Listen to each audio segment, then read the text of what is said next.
As a child, this Nepo baby was exposed to the industry through his parents' careers as writers and directors. He's got a filmography from 1991 right through to 2024. His roles have evolved from indie anti-hero to blockbuster Hollywood heartthrob.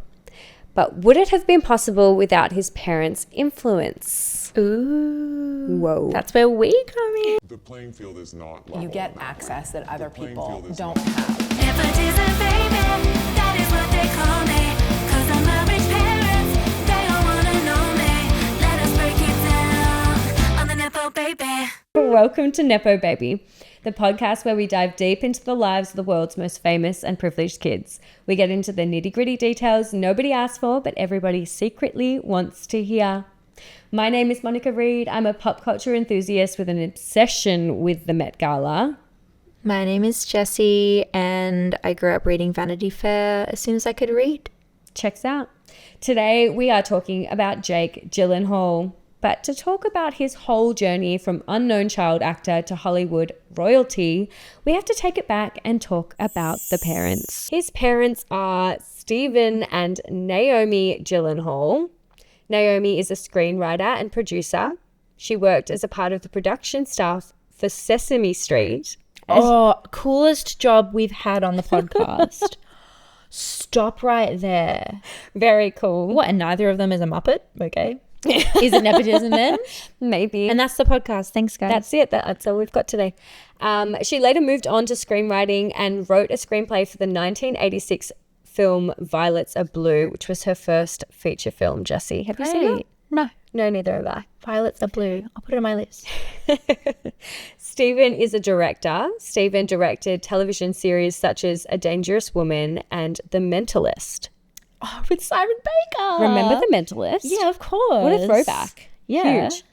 Naomi and Stephen welcomed their first child together, Maggie, on November 16th, 1977. And 3 years later, Jessie, the arrival of their son, Jake, Maggie and Jakey. the subject of this podcast, on the 19th of December, 1980. Naomi and Stephen raised their children in Los Angeles, but after they divorced, she relocated to New York City. Okay. Both Maggie and Jake have commented publicly about how the divorce affected them. Jessie. Yes, I've got a quote here. Jake Gyllenhaal told a magazine, "There was a sense of two people who said, 'What is our truth?' It was painful for a lot of people in our family, but that honesty was inspiring." And it says here also, both Maggie and Jake maintain strong relationships with both parents. That's nice, at least. Yeah, of course. I feel like that's kind of devastating, though. Yeah. To be like, oh, you know, they just had to be honest. Yeah. I feel like that says like they weren't happy for a long time. It sounds like such an LA phrase. What is our truth? Yeah. Yeah. I can never imagine my I'm parents living saying my that about truth. anything.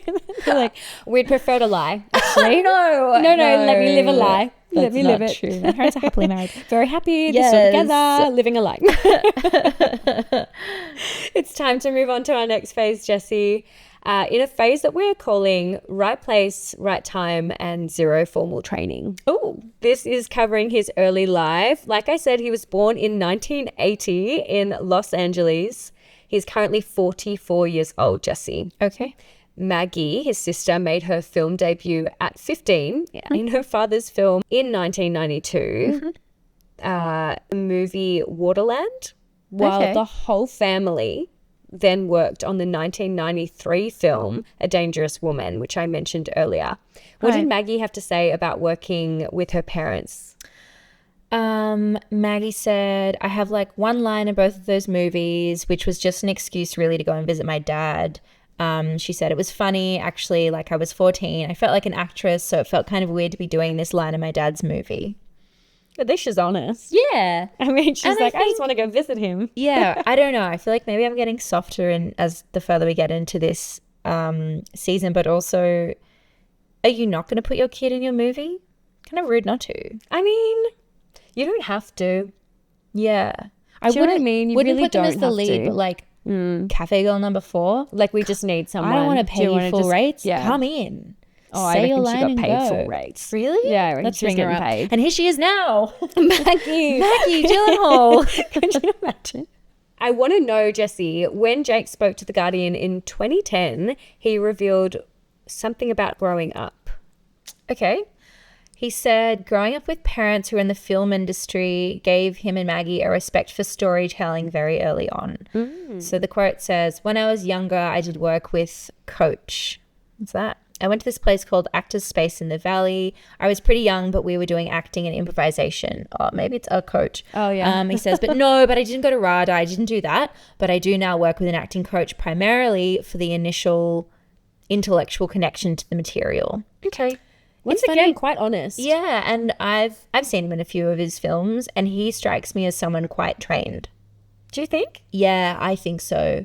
It Yeah, never enters interesting. into my mind that he's like playing off the cuff. I feel like he comes from that generation of actors that do a lot of work, a lot of interior work. Well, I think interior work for sure. Yeah. I feel like he's a similar ilk to, and rest his soul, Heath Ledger, in that it's like can be a little bit method, Yeah.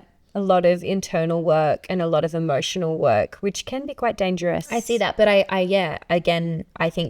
agree. The similarities with Heath is that nothing is a mistake. Yeah. Everything is for a reason. No, you're completely right in that. I just thought what he's saying with that quote is that he struggles with the intellectual stuff. He Yeah. doesn't struggle with the emotional stuff. And Yeah. I think that's where that comes from, like For I sure. think the training gives you those tools. The theory and stuff. perhaps he's missing those tools when it comes to roles. Sometimes he can immediately relate to the emotions and he can immediately get into like the mindset. Sure. But I don't know whether he has the structure around that. So interesting. I would never pick up on that. You don't need it if you're good enough. Oh, true. Like, I mean Heath Ledger, right? Yeah, I really think it comes down to being believable. Mm-hmm. And I know, I believe him. totally. I believe him as well. Jake landed a role in City Slickers in 1991. This was his first role. He was 11 years old in this. It's a bit old to be starting. I know. TikTok. Late to the party, Jake. Yeah. I have a short clip to show you actually here, Jessie.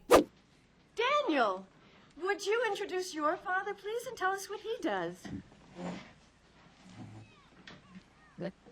My dad's named Mitch, and he's a submarine commander. Danny. Submarine commander? He works for WBLM Radio.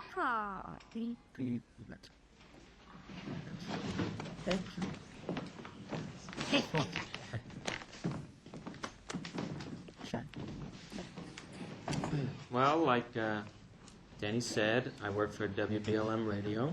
Are you a disc jockey? No, I'm not a disc jockey. You know the commercials that are on the radio? Oh, do you make all those commercials? No. Other people make the commercials. I sell them time on our station for the commercials to be on. So you decide which commercials to use and when. That's right. Well, no, it's not right. It used to be right. Seems now that I even have to check with the station manager if I want to wipe my nose. He's so tiny. His voice is so high. Yeah, I feel like in this he has such an innocence about him. And I think Yeah, he you'd hope carries so. that. At 11. No, I mean, just like he carries that with him in his other roles. I think he still has that little bit of innocence, that softness in his eyes and like that, I don't know, that heart that he brings to his characters, which I think is really clear from a young age for him. And I feel like sometimes kids, when they're acting, can be quite gimmicky and quite big. Yeah. He doesn't have that. He's quite real and quite grounded. He has an openness to him. That's It's what the I'm Kate saying. Hudson thing. It's the Kate Hudson And we're back thing. on Kate. She is the one. Is she the queen? Maybe. Maybe. She's so real. She is. He was keen to follow this up, Jesse. In 1992, he was offered Mighty Ducks. No way. Yes. I watched that a lot when I was little. Well, shame Jake wasn't in it because he turned it down, or at least his parents did, because he would miss 2 months of school and they weren't willing to sacrifice that. I support that decision. It's a lot of school for someone so young. Like he's Yeah. like, what, 12? Like, come on. That's Yeah. pivotal schooling. This isn't no Kai Gerber episode. We're going to in school. school. We're in school. Jake did go to a school in LA at Harvard Westlake and graduated in 1998. Where did he go to college, Jessie? Yes, he attended Columbia University, where his sister Maggie was a senior, and his mother had also attended. Oh, how cute. In the fam. So he studied Eastern religions and philosophy. Not helpful for acting, I don't think. Or would it be? I don't know. It's very whimsy. I can't say because I haven't studied it. It does make me immediately picture him in like loose pants and a necklace, which I hate, and like a long plait. It's like I'm a deep thinker. Yeah. It sounds like he'd be really boring at parties now, but that's just me being judgy. I mean, I feel like he already gives off like deep thinker energy, and this has just sort of like cemented that for me. I do just want to quickly mention, actually, he did drop out of college after 2 years. He didn't finish the degree, so maybe he's not that much of a deep thinker. Okay. He's still thinking about it. He's still thinking about it. Maybe he'll go back. He's got the Who knows? acting coach. Exactly. He's fine. Okay, Jessie. We are getting into our next era. We are calling this the soft boy era. Oh, delish. The next era of Jake Gyllenhaal's life covers his early roles that might be considered a little wounded, Jessie, but how did he actually describe them himself? It says here Jake was choosing films and roles that fell into the misfit typecast, but it was a label he tended to reject. He says, I find wounded to be a better word, but I don't like it sounding inactive, victimy. Well, it's too late for that. It's victimy, sorry. yeah. Like yeah. You made your bed, I sleep in it. just go back to misfit. Wounded is embarrassing. It is a little. God, it's so manic pixie dream boy. I think he's really leaning into that, He though. is. Look, the roles we are referring to, Jessie, or the ilk of role we are referring to is like the Donnie Darko, where Jake played Donnie, a troubled man in a sci-fi psychological thriller. Have you seen it? Yeah, I've seen it and I love it. It's one of my faves. Interesting. It gained a cult following, this film. Have you seen it? Yes, I have. It was a little dark for me, to be perfectly honest. It didn't receive a lot of box office success, Jessie. Can you explain why that was? Yeah, of course. So Donnie Darko premiered on January 19th, 2001 at Sundance. And then it had a theatrical release after that. The film's advertising featured a crashing plane and the September 11 attacks had occurred just a month and a half before. So the film was barely advertised. Yeah, you would be taking that straight off. There's no way. No. There's You're just no way. We've got a film out. Don't look at the trailer. Don't watch it. that. Just go. Yeah. Jake Well, Gyllenhaal's in it. A lot of the film deals with like the atrocities of the world and the pain of being alive and making different decisions. It reminded me a lot of American Beauty. I don't know if it looked like a darker version of that to you. I feel like it was like a cross between American Beauty and like the Butterfly Effect with Ashton Kutcher around the same time. Okay. You'd love it. Sad for Ashton. Very similar vibe. Yeah, just like, this decision then impacts this decision sort of stuff, And I loved how they all link up. Also, like, really fun fact, I don't know if you have in your notes, but Maggie is in this really fun, or one of the only fun scenes where they're fighting like siblings. And it's like, oh my God, I get to see like a celebrity siblings fight, which is, this is pre-Kardashians, guys. So exactly. now you can see enjoyment it somewhere. Now you can see it all the time. But I would love to be paid to fight with my siblings at a dinner table. Oh yeah, so naturally. Oh my just, God. Like The awakens role in I me. was born for. Yeah, no, it's a brilliant film. I love it. I'm voting for Dukakis.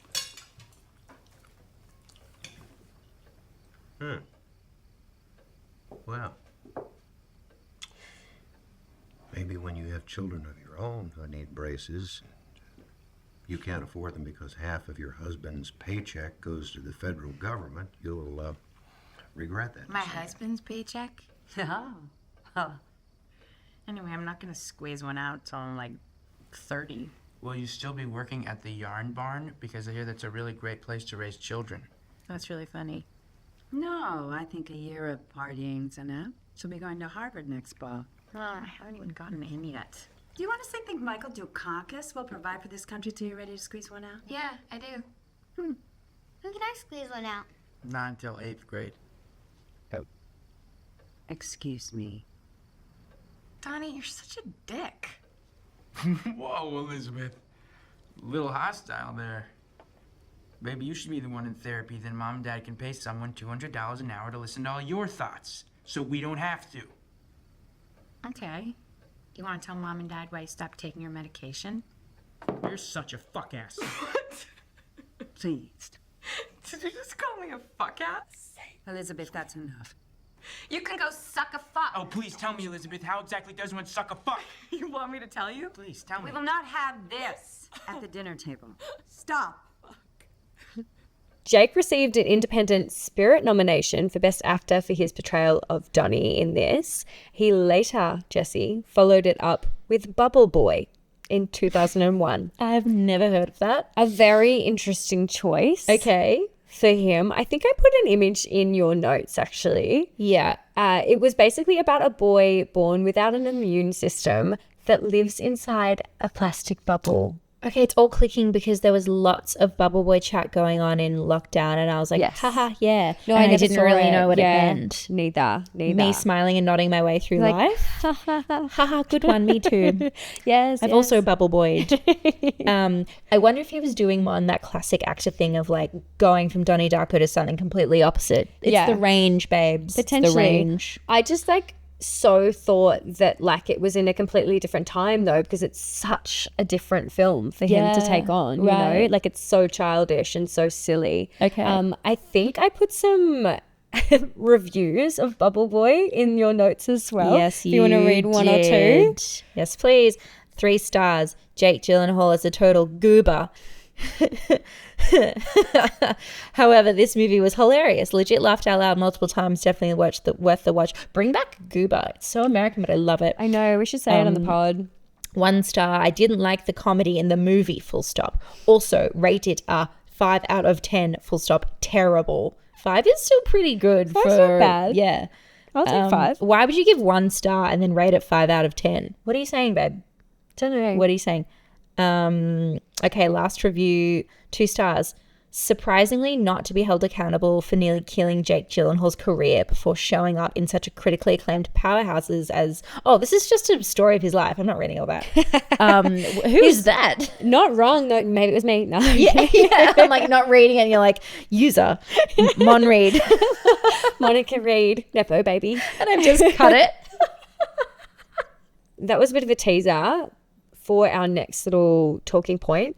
But before we go there, we're going to talk about a couple more roles in his soft boy era. The next film I want to talk about is called The Good Girl in 2002. Right. Now, this film starred Jennifer Aniston. Huge. And that would have been peak Thank Jen you. time. Yeah, 2002. Peak. Yeah. Peak. I'm going to show you a little clip of them like playing off each other and just let me know what you think. What you reading? Catcher in the Rye. I'm named after it. What's your name? Catcher? I'll knock your head open and see what's inside. Hey, Justine, have you ever been to a Bible study? We're about loving Jesus. Yeah, I kind of like my nights to myself. Well, maybe you'll have night after night of eternal hellfire all to yourself. I've never worn anything so bad. I don't want to hurt anybody. Dear Justine, be with me, body and soul. Meet me after work. Justine! I will be waiting outside Chuck E. Cheese. I'm getting all goosey. I like having a secret. What are you doing in there? I do think he's turning blue. What's that mean? I'm pregnant. Oh, right. I saw you, Justine. We can leave all this behind. You are not married. Don't you love me at all?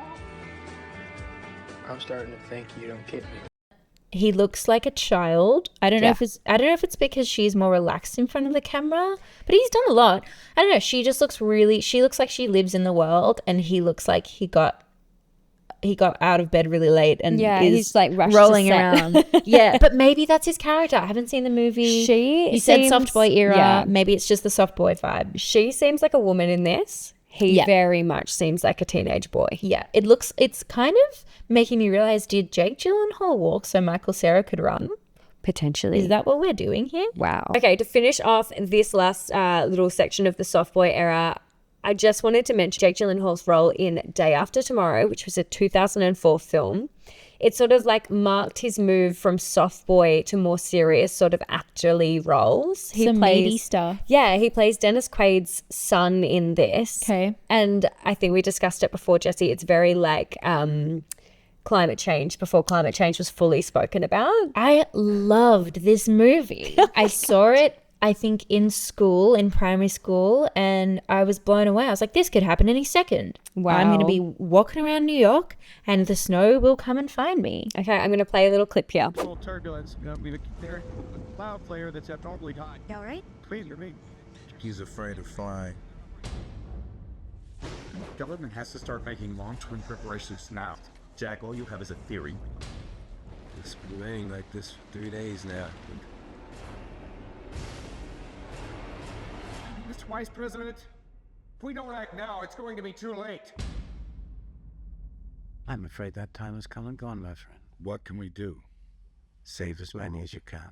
The film, Jesse, was actually considered a flop by most critics. Some of the storyline inconsistencies were glaring. Tell that to 10-year-old me, because I found nothing wrong with it. A flawless film. Look, it technically did make money at the box office, but can you tell me some of the glaring inconsistencies in the film? Okay, viewers have commented on a number of inconsistencies with the details of the film. Who has the time to do this? Including scenes in which the characters are outrunning the freeze. There's no possible way scientifically a person could outrun temperature. Honestly, like, get an imagination. There is also no way a person could survive temperatures that low. Okay, well, that person is not Jake Gyllenhaal. Maybe true. He's Donnie Darko. He's like watch Donnie Darko and then have a think about Day After Tomorrow. It's obviously a prequel. They're related. Yeah, that's what this it's is. It's his origin story. We're now a conspiracy podcast. Yeah. Okay, Jesse, we are moving on to our next phase. We obviously acknowledge that Jake has had a number of blockbuster, successful films. Jesse, you might name a few. Oh my God, of course. So obviously we've got Donnie Darko, my fave, and then we've got Nightcrawler, Brokeback Mountain, Nocturnal Animals. The list goes on. So many films. But this next phase, Jesse, we're going to talk about the times that he has fumbled the bag. Great. In a phase that we're calling, I auditioned for a lot of classics I wasn't in. Didn't you, you must have had some bad auditions. Yeah. Oh my God. There were so many bad ones. Think of I auditioned for The Lord of the Rings. Really? Yeah, I read for it. And I remember going to this room, and I remember there was a lot of stage direction, so there were no lines. Like, we didn't have any lines to say, really. It was just like finding the ring, and like you go and you like are supposed to open the thing, and there's a ring there, and then it rhymed with something else. There, ding, and then there's a ring there. And I remember I didn't really do it because I didn't really understand because there were no lines. So I sort of like walked up and I like sort of opened it up, and I was like, "Is that good?" And he was like, literally, Peter Jackson was like, "What?" And then I had a scene with lines, and I didn't have an accent because everyone has a British accent in that, and I didn't do an accent for it. And he turned to me, he's like, "You are the worst actor I've ever seen." He's like, "Did anyone tell you you're supposed to have an accent?" I was like, "No." He was like, "Well, fire your agents." Honestly, what I can't stop thinking about is that it's really important to remember how hard it is to get into the room for those auditions. Yep. So I think, I don't know, I know this phase is about like auditioning for classics and not getting them. As an actor, if you were in a position to get in the room and laugh about the fact you didn't get it, you're doing pretty fucking well. I think it's just an example of ultra nepotism that he was so unprepared. So unprepared. I know people that would be listening that screaming into the wall because you just, whether it's Shakespeare or KFC, you go in prepared, and I don't know. I think he's not even, it's not even like he's lucky to get the room. It's like anyone's lucky to get into rooms for those things. And I think he's obviously had such a big career that those things don't matter to him. Whereas for someone else auditioning, the pinnacle of their career would have been, at least I got an audition with Peter Jackson. It's funny watching him laugh. Yeah. Because you realize the gravity of the people he's talking about and the roles he's talking about. And it's totally. Like, I could maybe see him in that role, yes. Yeah. But you don't care enough. You don't want it enough, obviously. It's interesting. And then obviously time has passed between that interview and the audition. So I wonder, you know, God, if anyone spins bad things in a positive way, it's going to be me and Jake Gyllenhaal. Like, who knows what he was feeling at the time? Do you know what I mean? Like, if I'm on a talk show, I'm not going to be like, yeah, and then it was awful, and he said this. I'd be like, no, I said a snappy comment, and we all, you know. But in that interview, it seems as if he's blaming the agents. And I'm like, it's your job, at least as an actor, to be that last line of defense and be like, have I been as prepared as possible? Do I know what accent I'm doing? And don't get me wrong, I've done a self-tape before and I've had the accent wrong. And I'm like, was it anywhere in the notes? Can I it's your fault at the end of the day. It's like, I obviously missed something. I missed something somewhere, you know? Yeah. Yeah. I mean, and also like my other point in my TED talk about this is that the stuff that you share on Jimmy Fallon, I don't know. Is it true? Is it not? I don't know. I feel like a lot of actors just kind of spill out the best and worst things and funniest things and most embarrassing things, and then I get twisted. So Totally. who knows? The next role that he did not get, Jessie. Yeah. Moulin Rouge alongside Nicole Kidman. He was reportedly devastated that he didn't get this role in this Baz Luhrmann classic. Can he sing? Do we know? I'm not sure. Okay, because I'm assuming it's the Ewan McGregor writer role. Yes. Yeah. Yes. But look, did that stop Nicole Kidman? No. So why should we? Why should we hold him accountable? Really Get anyone in. If you can get Nicole, fair enough. It's fine. If you can get She Nicole, played get that role Jake. well, though. Yeah. She just wasn't a great singer. Yeah. Anyway, the next one after that was Dude, Where's My Car? I'm going to insert a little clip here about that as well and the mistake that he made with that role. Dude, Where's My Car? You auditioned for that movie. Yeah. I auditioned for that movie, and Dude, Where's My Car? That's a classic. Yeah. I auditioned for a lot of classics that I'm not in. Oh, they said the big note was like, do not make it like Bill and Ted's Excellent Adventure, because you had read the script and it seemed like that. So I was like, oh, I got this whole take. Like I had this syllable S that I was like, yo, like, dude, where's my car? Like, but super serious. Like super serious. Like, and I thought, Yeah, sure. Dude, where's my car? What did you think, Jessie? Yeah. Very funny. I don't know, I'm skeptical of stories told at late night talk shows. Yeah. And also, once again, not to sound like a really boring actor or whatever, but so lucky to even be thought of, considered, reached out to get in the room is a gift. Yeah. And I think another actorly thing that we're going to be little artsy wankers for a moment, to pin your entire character on an accent, dangerous.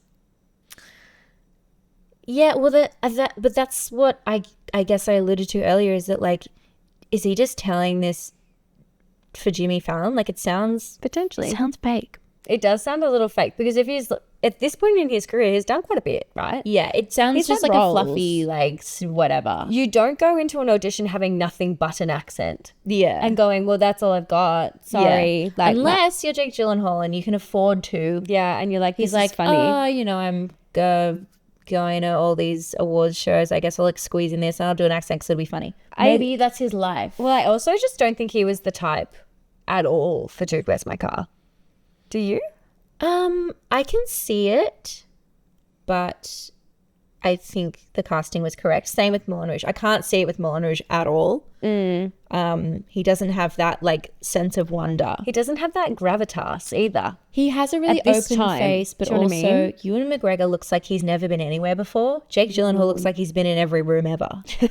Yes. Yeah. Yes, I would agree with that. There's no freshness. It's like he owns this He's world. done it. He's fine. He's been Yeah, here. yeah. He's been to Paris, seen Nicole. I'm with you. Yeah. I'm with you. Okay. The last role I'm going to touch on is Batman Begins, Jessie. He revealed on Howard Stern that he received a personal phone call from the director, Christopher Nolan, to inform him that he didn't get the role. So he was actually devastated about this. Oh, that would be hard because that would be a great role. Yeah, and I think I can see him in this. Like this role, I'm like, I can. yeah. I actually, I've got it here. A quote from young Jakey. It says, I remember getting a call from Christopher Nolan and thinking, I've just got a call personally from Christopher Nolan. That's pretty cool. I've gotten pretty far. I went from them going, they aren't sure, to a call saying they're really thinking about you for this movie. So, okay, I should keep going. I should just keep going. Oh. Wow. I mean, if he wasn't going to keep going at this stage of his career, then I'd be worried. I don't feel sorry for him because he's done fine. He's done incredible pieces of work. I just know that, like, he would have been great in it. He would have. Yeah. He would have been great. I mean, I feel like... But also Christian Bale, come on. Yeah, I was like, Batman... Christian Bale was amazing in this role. I think Christopher Nolan made the right decision. And he just probably brought a little bit more maturity to the role, to be honest, at this time. Yeah, I think so. I wouldn't rule Jake out for, like... Batman will come around again. Let's be honest. Mon, how dare you? Again. Bring back Adam West. Where's he? Yes, he was good. I love that original one. And could Jake do that? No, but I feel like give him a couple of years, like he's in his 40s, maybe wait till he's like early 50s and then maybe give him another gig. I reckon he'd be good. Love to see him in some more sad indies. Oh, yeah. Get him in a big family drama, you know? Make him yell at some little Jake. kid in a piano concert. I don't know. I'd love to see him do like a Whiplash or a Birdman, you know? Look, I don't feel that sorry for him, Jesse, because losing this role did actually open the door for him to take on films like Brokeback Mountain, Jarhead, I'm sure Nightcrawler. extra films as well. Oh, absolutely. So maybe a blessing in disguise. Yeah, for sure. And yeah, also don't feel sorry for him because he can get into any room he wants and auditions would be like picking what fruit to have in the morning. So he's fine. Yeah, he's all right. He's all not right. worried about us. No. And so we won't worry about him. We won't worry about him. Yeah. Oh, gosh. Like we said early on, Jesse, Jake has had a number of blockbuster successful films, but I do wonder, without the security of being a Hollywood heavyweight backed by his parents' success and his sisters as well, would he have the confidence and self-assurance to talk about missed opportunities as well? Yeah, that's a really good point. I mean, I think we've already covered it. Just working actors are lucky to get in the room. Yeah. And someone like Jake Gyllenhaal, it's not even thought of. It's a what's it called? There's an expectation there. Yeah. And I think perhaps it's just now it's not so much about his parents. It's about his body of work, as well as Maggie's. I think they've both had incredibly formidable careers. I think initially, though, it is that surname. Oh, absolutely. And he's, parents putting him in their films and stuff and all that, and his dad's agent and all these things. But I think, it's the difference between being incredibly successful and then having jobs and getting to work. Yeah. I'm interested to see what he does in the future, though. I think there could be some good stuff coming from him. Like, I have enjoyed his body of work. Yeah. Brokeback Mountain, amazing. Do you have any thoughts on Taylor Swift, or are we redacting that from the podcast? I didn't really include it today, to be honest. Yeah. I didn't pop it in because I feel like we've both moved on. Hear that, everyone? Jake, Taylor. Jake era, over. I feel like let it rest, you know? I feel like Taylor's moved on. Jake would certainly like to move on. But hey, maybe we'll do a little mini episode on it. Do you want to do a deep dive? It's pretty funny. Yeah, let's just do a 15-minute on the scarf. Yeah, all right. Let's do it. Fun. Yeah. Well, any thoughts from today's episode, Jesse? I think he's a great actor. He's really talented. I think he does stand on the shoulders of his parents. Yeah. And his sister. Yeah, I'd love to see him in a musical one day. Can he sing is my final thought. Wow, yeah. I do want to know. I feel like he must be able to, surely. Who knows? You wouldn't audition for it if you couldn't. You're Jake Gyllenhaal. You can do whatever you want. True. That's so true. Well, my name is Mon. I'm Jessie. And this is Nepo Baby.